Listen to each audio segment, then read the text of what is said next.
Alors on se trouve ici sur la caserne Niel, qui est un bâtiment militaire qui a été construit au 19e siècle. C'est exactement en 1870, si la date est exacte. Donc qui a été occupé par plusieurs régiments militaires au cours du 19e et du 20e siècle, occupé également par les nazis pendant une période, et qui aujourd'hui est en friche depuis plusieurs années. C'est un lieu qui est chargé d'histoire, qui impressionne quand on y vient pour la première fois, avec des bâtiments assez monumentaux, mystérieux, on voit qu'il y a eu de la vie. Pour l'instant, il s'y passe beaucoup d'activités, il s'y est passé beaucoup d'activités entre guillemets marginales, avec des squatteurs, des graffeurs qui viennent, c'était un gros terrain d'expression pour les graffeurs pendant pas mal d'années. Et ça serait bien de préserver un peu cet état d'esprit, même si ça va être difficile, parce que les graffeurs aiment bien les lieux abandonnés et les lieux un peu interdits. Pour certains, c'est d'abord et avant tout un espace de liberté. Il faut veiller à ce que les espaces de liberté ne viennent pas des espaces non-droits non plus. Ça, c'est quelque chose quand même. Voilà. Mais c'est quand même un espace de liberté. Et ce qui leur importe à eux, et ça correspond à leur mode de vie, c'est de pouvoir continuer à occuper ces espaces, à venir les transformer, à venir y travailler, etc. Et ceux-là, évidemment, ils vont être opposés à toute forme de rénovation, de récupération, parce que dès que ces lieux sont récupérés, rénovés et institutionnalisés, les portes se ferment pour cela. Et puis il y en a d'autres, c'est l'exemple que je prenais tout à l'heure de Mixer Miris, qui vont dire mais moi j'ai commencé à travailler dans ce type d'endroit, mais j'ai besoin d'un autre type de reconnaissance, j'ai besoin de pouvoir en vivre, mais un lieu comme ça ne me fait pas vivre.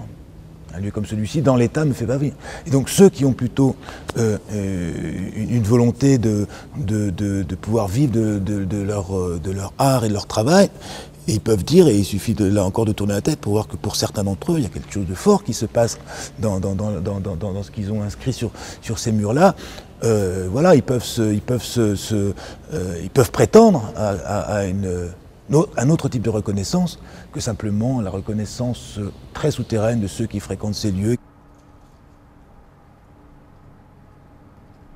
Aujourd'hui, l'idée c'est de prolonger un peu l'âme de ce lieu, pas trop dénaturer cet esprit-là, où il y a un véritable foisonnement artistique, et s'appuyer là-dessus pour créer une nouvelle dynamique qu'on va appeler urbaine, même si j'aime pas trop le terme, mais qui est basée sur les nouvelles formes d'activité portées par la jeunesse essentiellement aujourd'hui.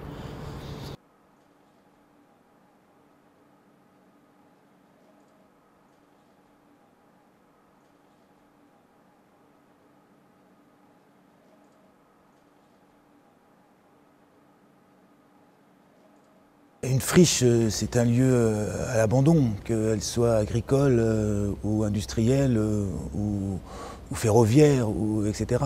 C'est-à-dire que c'est un lieu qui a été construit pour un usage particulier, et cet usage s'est interrompu pour diverses raisons. Soit de façon définitive, soit de façon temporaire. Les passages en friche des terrains agricoles, par exemple, étaient de façon temporaire. Et évidemment, à partir du moment où ces espaces sont disponibles, eh bien, on peut imaginer tout un tas de possibles.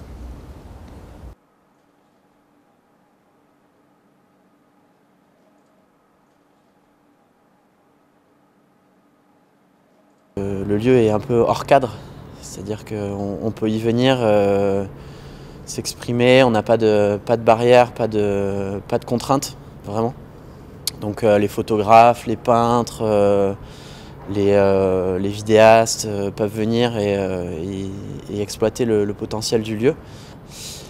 Donc voilà, c'est une sorte d'espace de liberté qui serait intéressant de conserver.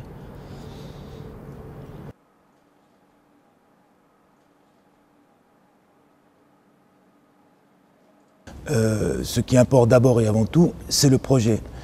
Et l'endroit dans lequel s'implante ce projet, qu'il soit dans un espace construit pour ça, ou dans un espace réutilisé, évidemment cet endroit influe sur le projet lui-même. Il y a des gens qui peuvent tout à fait tomber un peu en admiration, en extase devant un lieu qu'ils trouvent magnifique et qui disent « ce lieu est beau, on va l'investir, on ne sait pas encore ce qu'on y fera dedans, mais on va l'investir ».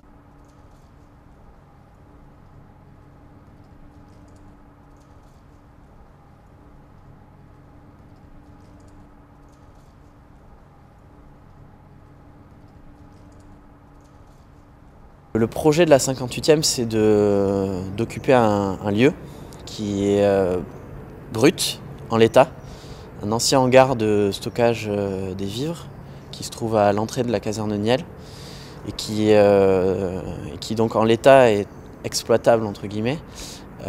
Donc l'idée c'est de venir avec nos compétences respectives en architecture, en hip-hop, en skateboard, en graffiti, venir y installer une vie dans ce lieu.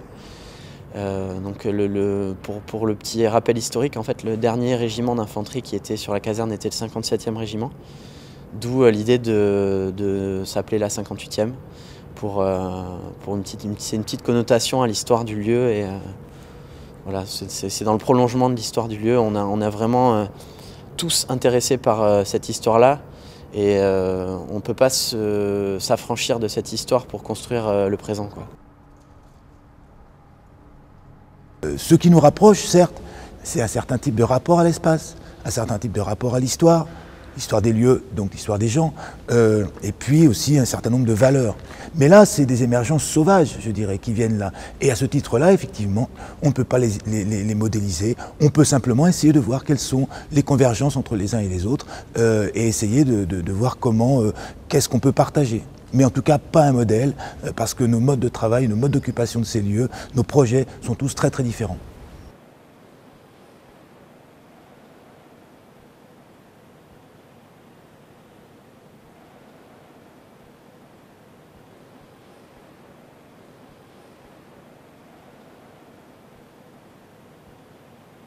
Ce qui est important, c'est de se saisir de l'identité, du caractère d'un lieu et d'en faire un matériau à travailler avec les artistes eux-mêmes et dont les artistes se saisissent.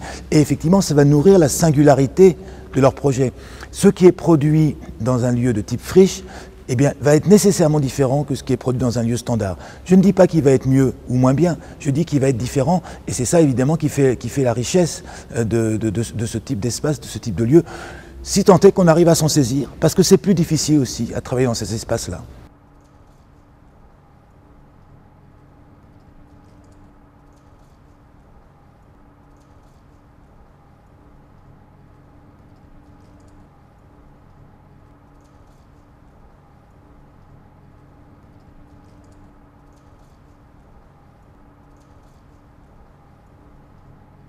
Ce qui est intéressant dans ce type de lieu et ce type de projet, c'est que parfois l'inédit, l'inattendu ou l'inouï même parfois survient.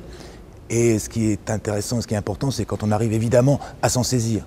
Quand les choses sont déjà toutes prévues à l'avance, qu'il n'y a plus que de l'attendu, de l'espérer, etc., etc., je pense que les choses deviennent moins intéressantes.